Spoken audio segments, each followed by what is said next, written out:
ओम श्री परमात्मने नमः। सर्वे अपि एते यज्ञविदः यज्ञक्षपित कल्मषः यज्ञशिष्टः अमृतभुजः यान्ति ब्रह्म सनातनम्। सर्वे यानी सभी, अपि ऊपर से भिन्न होकर भी, एते ये यज्ञविदः यज्ञ करने के प्रयोजन से परिचित, यज्ञ क्षपित यज्ञ करने के कारण शुद्ध हुआ, कल्मषः पाप कर्मों से, यज्ञशिष्ट ऐसे यज्ञ करने के फल का, अमृत भुजः ऐसे अमृत चखने वाले, यान्ति जाते हैं, ब्रह्म परम ब्रह्म, सनातनम नित्य आकाश को। ये सभी यज्ञ करने वाले यज्ञों का अर्थ जानने के कारण पाप कर्मों से मुक्त हो जाते हैं और यज्ञों के फल रूपी अमृत को चखकर परम दिव्य आकाश की ओर बढ़ते जाते हैं। तात्पर्य यह है कि विभिन्न प्रकार के यज्ञों यानी यथा द्रव्य यज्ञ, स्वाध्याय यज्ञ तथा योग यज्ञ, जो हमने इसके पहले के श्लोकों में अध्ययन किया था, कि उपर्युक्त व्याख्या जो हमने पहले की देखी हुई है, सुनी हुई है, इसमें यह देखा जाता है कि इन सब का एक ही उद्देश्य है और वो है इंद्रियों का निग्रह, यानी इंद्रियों को अपने कंट्रोल में करना।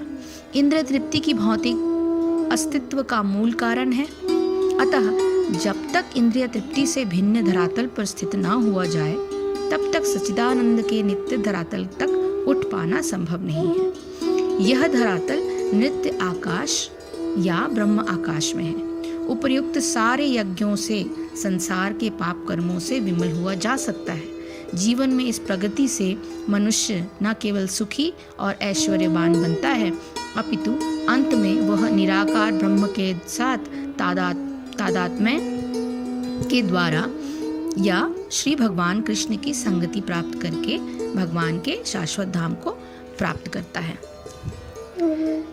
तो सारी जितनी भी मुसीबतों की जड़ है वो हमारी इंद्रियां हैं।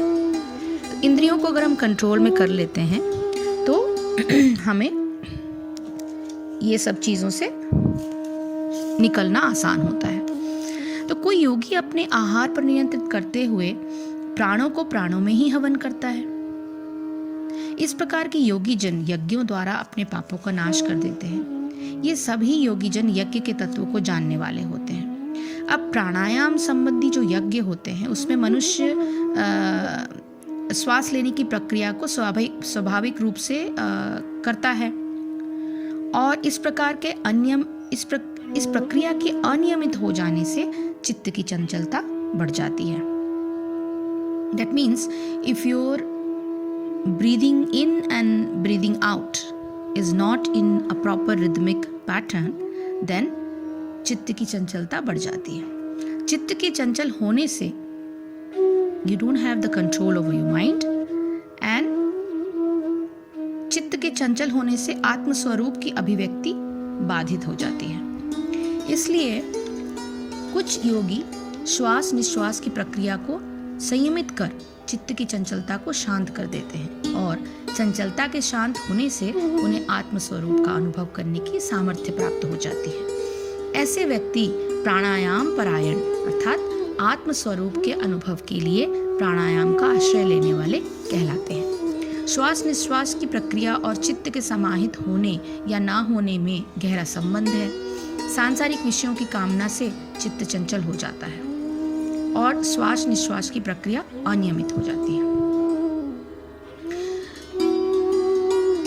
आप में से कई लोगों ने देखा होगा कि कुछ लोग बहुत जल्दी जल्दी खाना खाते हैं, तो उसमें हजम जो है, जो हमारी डाइजेस्टिव प्रोसेस है, वो बिगड़ती है और सांस लेने और छोड़ने का जो प्रक्रिया जिसकी बात हम यहाँ पे कर रहे हैं, उसमें आप अगर जल्दी जल्दी खाना खाएंगे तो वो उसमें बिगड़ जाती है, वो रिदमिक जो पैटर्न होती है। तो इससे कई चीज़ें स्टमक के अंदर डाइजेस्टिव सिस्टम में प्रॉब्लम क्रिएट करती है। सो अतः प्राणायाम की प्रक्रिया को अपनाने के लिए चित्त में से सांसारिक विषयों की कामना का अभाव हो जाना अत्यंत आवश्यक है। इसी के लिए यम नियम का पालन करना और शरीर को आसन द्वारा सुखपूर्वक स्थित रखना अनिवार्य बताया जाता है।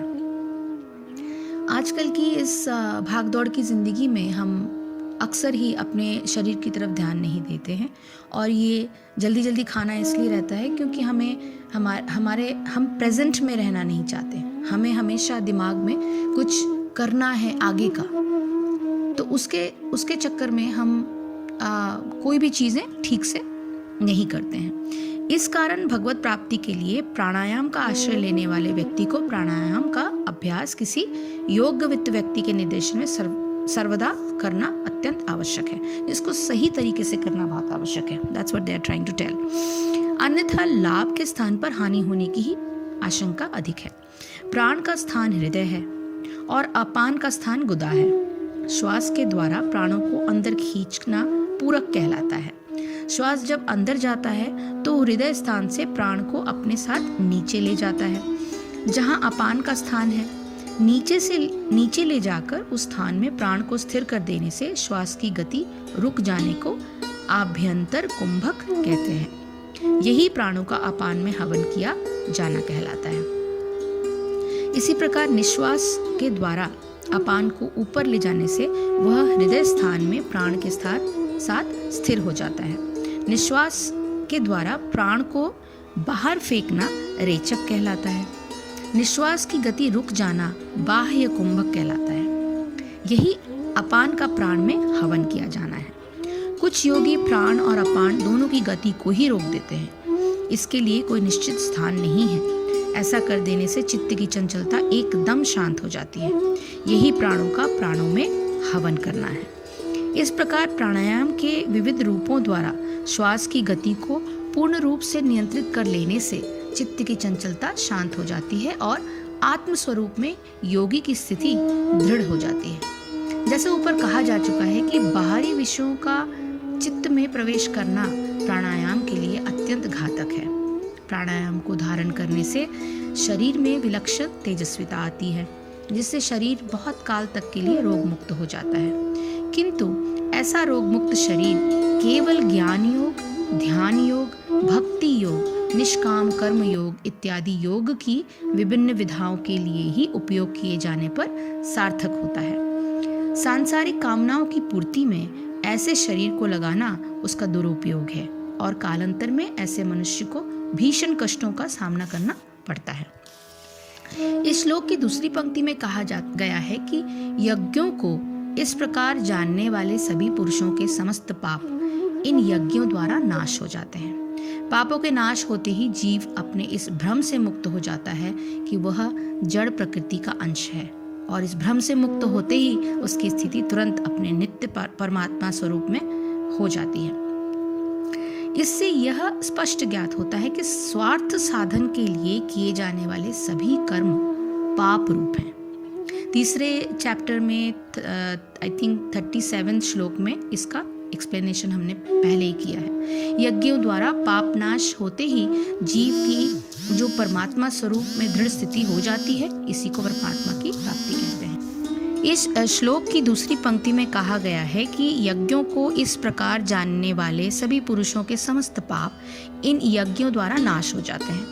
पापों के नाश होते ही जीव अपने इस भ्रम से मुक्त हो जाता है कि वह जड़ प्रकृति का अंश है, और इस भ्रम से मुक्त होते ही उसकी स्थिति तुरंत अपने नित्य परमात्मा स्वरूप में हो जाती है। इससे यह स्पष्ट ज्ञात होता है कि स्वार्थ साधन के लिए किए जाने वाले सभी कर्म पाप रूप हैं। हमने पहले ही तीसरे अध्याय के 37 श्लोक में इसका वर्णन किया है।